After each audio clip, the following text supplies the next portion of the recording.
नमस्कार दोस्तों, आप सभी का एक बार फिर से बहुत बहुत स्वागत है। आज की बड़ी खबरें जानेंगे वीडियो में। इस वीडियो में विस्तार से जानेंगे सीजीआई एक्शन में 3 बड़े मामलों पर सुनाएंगे फैसला। कांग्रेस बीजेपी सबकी निगाहें टिकी हैं सुप्रीम कोर्ट पर।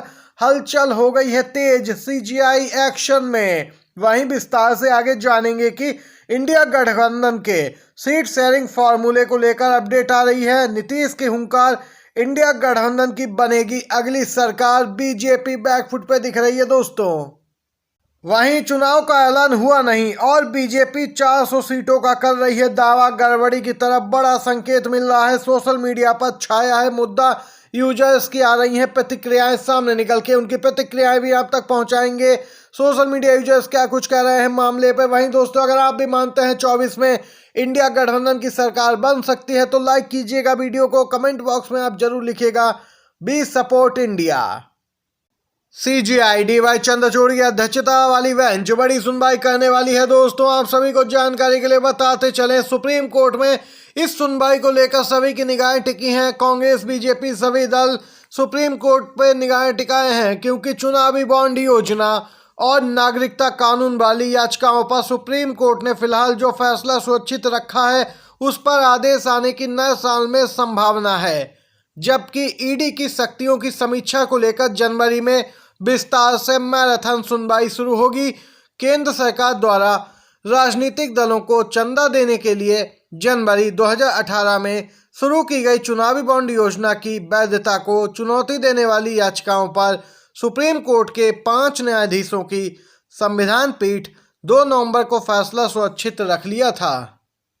वहीं दोस्तों, इस मामले पर सबकी निगाहें इसलिए भी टिकी हैं क्योंकि इसके फैसले का असर सीधे तौर पर 24 के आम चुनाव में देखने को मिलेगा। इसका फैसला 2024 के लोकसभा चुनाव को सीधे तौर पर प्रभावित कर सकता है।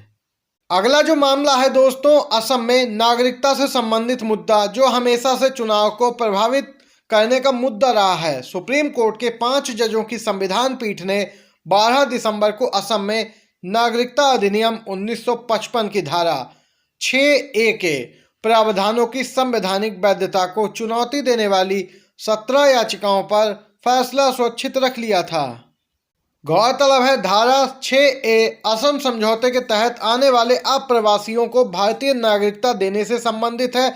इन 3 बड़े मामलों पर फैसला आएगा। ईडी की शक्तियों को लेकर विस्तार से सुनवाई शुरू होगी जिस पर सभी राजनीतिक दलों की निगाहें टिकी हैं। बिग ब्रेकिंग न्यूज दोस्तों, छत्तीसगढ़ से निकल के आ रही है। मित्रों के लिए काम शुरू हो चुका है। मित्रों के लिए जो कुछ किया जा रहा है अब इस पे छत्तीसगढ़ में ज्यादा ही हंगामा देखने को मिल रहा है। छत्तीसगढ़ में बीजेपी सरकार बनते ही आदिवासियों के जल जंगल जमीन को उजाड़ने का काम भी शुरू हो गया है। मकसद स्पष्ट है, गौतम अडानी को फायदा पहुंचाना जिससे अडानी की कोयला खदान शुरू हो सके। सोशल मीडिया पे ये मुद्दा काफी छाया हुआ है दोस्तों। छत्तीसगढ़ में अडानी के कोयला खदानों के लिए जंगल काटे जा रहे हैं। ये खबर टीवी पर तो दिखाई ही नहीं जा रही। इस प्रकार की कोई न्यूज़ नहीं आ रही है। आप सभी दोस्तों को बताते चलें, राहुल गांधी इससे पहले ही कह चुके हैं कि अगर छत्तीसगढ़ में सरकार बदलती है, चुनाव के दौरान कहा था, तो यहाँ पे मित्रों के लिए काम शुरू हो जाएगा। अब दोस्तों ठीक वैसा ही कुछ देखने को मिल रहा है छत्तीसगढ़ में।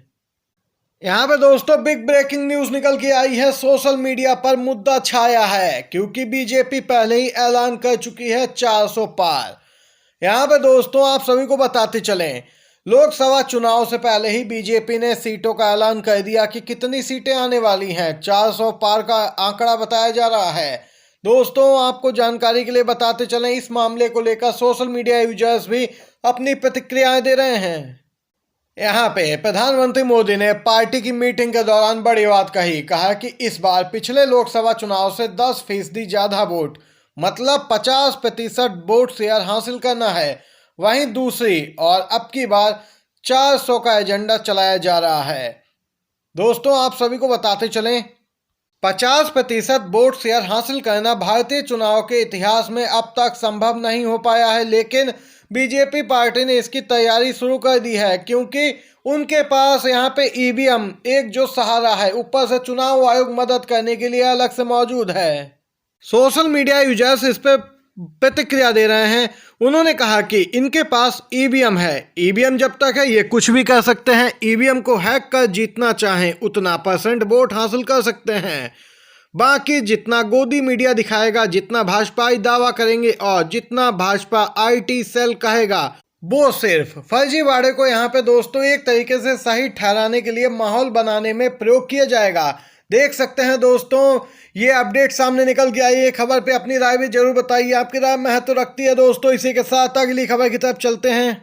बीजेपी को लगा है जोरदार झटका, इंडिया गठबंधन में किसी भी तरह की नाराजगी से सीएम नीतीश कुमार ने किया इनकार, कहा सीट बंटवारा भी समय पर हो जाएगा। बीजेपी माहौल बना रही थी कि मुख्यमंत्री नीतीश कुमार इंडिया गठबंधन से नाराज हैं। वहीं अब बिहार के मुख्यमंत्री नीतीश कुमार ने सामने आकर इंडिया गठबंधन से किसी भी तरह की नाराजगी से साफ इनकार किया है। उन्होंने कहा उन्हें किसी पद की इच्छा नहीं है, सब कुछ जल्दी हो, यही वो चाहते हैं। उन्होंने कहा कि जेडीयू में भी किसी भी तरह की फूट नहीं है, सिर्फ अफवाहें फैलाई जा रही हैं। गौरतलब है पटना में पत्रकारों से बातचीत करते हुए यहाँ पे दोस्तों जब पत्रकारों ने उनसे सवाल किया कि नाराजगी के संबंध में, तो उन्होंने कहा कि हमको कुछ नहीं चाहिए, नाराज होने की बात ही कहाँ बनती है, हम कहीं नाराज नहीं हैं, जो कुछ भी कहा जा रहा है वह गलत बातें हैं। उन्होंने आगे कहा कि सीट बंटवारा भी समय पर हो जाएगा। दोस्तों बिग ब्रेकिंग न्यूज निकल के आ रही है, इसी से संबंधित जयराम रमेश कांग्रेस पार्टी महासचिव ने बड़ी बात कह दी है। कहा कि हम खुले मन और बंद मुंह से ही हम सीट शेयरिंग पर अपनी बात आगे बढ़ाएंगे, सीट शेयरिंग में बातचीत होगी, जो कुछ करना होगा हम करेंगे। अलग अलग राज्यों में अलग अलग परिस्थितियां हैं, हम खुले मन से यहाँ पे सीट शेयरिंग के लिए तैयार हैं, कांग्रेस पार्टी स्पष्ट कर चुकी है। तो दूसरी तरफ दोस्तों शिवसेना उद्धव ठाकरे लगातार बीजेपी पर हमलावर है। पूर्व मुख्यमंत्री उद्धव ठाकरे ने बड़ा बयान दिया है।